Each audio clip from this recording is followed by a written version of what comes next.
আজকে আমরা আপনাদের সামনে দাঁড়িয়েছি 47-এর আজাদির যারা শহীদ হয়েছে তাদের প্রতিনিধি হয়ে।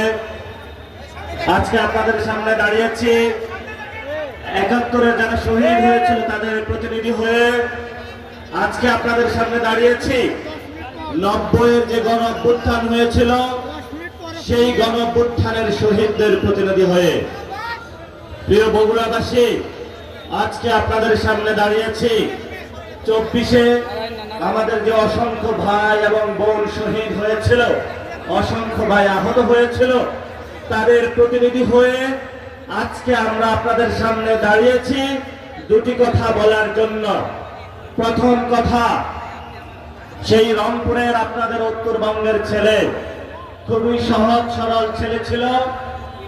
যখন স্বৈরাচারী শেখ হাসিনা তাকে গুলি করতে আসলো, সে দুহাত তুলে দিয়ে বলল যে আমার বুকে গুলি করো, আমার জান তুমি কেড়ে নিতে পারো, কিন্তু বাংলাদেশে যে স্বৈরাচারী ব্যবস্থা, ফ্যাসিস্ট ব্যবস্থা, খুনি হাসিনার ব্যবস্থা, দিল্লির ব্যবস্থা, আবু সাইদ একা দাঁড়িয়েছি, সাহস থাকলে আমাকে প্রতিরোধ করো, তাহলে তুমি বাংলাদেশকে প্রতিরোধ করতে পারবা। সে আবু সাইদ যে স্বপ্ন দেখিয়েছিল, সে আবু সাইদের স্বপ্নের জায়গায় আমাদের 1400 ভাই শহীদ হয়েছে বাংলাদেশে। সেই গণ অভ্যুত্থানের স্মৃতিগুলো আজকে আমরা বগুড়ায় একসাথে হয়েছি আলোচনার জন্য।